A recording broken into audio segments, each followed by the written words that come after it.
চাব পাৰে সেইদিনাখনে দুটা কল পুলি লৈ আনিলে, অনাৰ পিছত এটা ভাজি খাইছিলোঁ আৰু এটা আছিল। এইটো মই এতিয়া এনেকৈ ওলাই লৈছোঁ গোটেইখিনি, কিমান ডাঙৰ কল পুলিটো চাব পাৰে ইয়াত।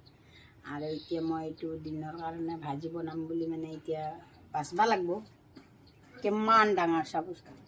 আৰু কল চাওক কিমান ডাঙৰ ডাঙৰ, মানুহ পইচা পাবৰ কাৰণে ইমান ডাঙৰ ডাঙৰ কল গেলা এতিয়া সেনেকৈ পাৰি লৈছে। এয়া চাব পাৰে, এতিয়া গোটাই কল লাগি আছে, এইকেইটা কিমান ডাঙৰ ডাঙৰ কল।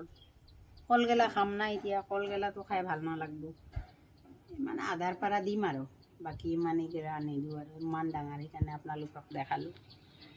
এতিয়া এইটো ভিডিঅ' ইমানতে শেষ কৰোঁ। এয়া কল ফুলটো কাটিলোঁ বঢ়িয়াকৈ মিহি মিহিকৈ, এয়া কাটি কেনে হালধি দিছোঁ, পানীত অলপমান ৰংগুড়া দিলোঁ, কিহৰ কাৰণে ইয়াতে আঠা হৈ যায় না বস্তুটো, সেইকাৰণে ৰংগুড়াটো দিলে বঢ়িয়াকৈ আৰু বেলেগ একো দিব নালাগে, এনেকৈ হেৰি কৰিব পাৰি। এতিয়া আমি ভাজিম, ভাজি কেনে তাৰে পিছত দিনৰ সাজটো হ'ব আৰু। এতিয়া চাব পাৰে কি ধুনীয়াকৈ কাটিছোঁ, বঢ়িয়া হৈছে। ভিডিঅ'টো ইমানতে শেষ কৰোঁ, কাটা বাচা হ'ল।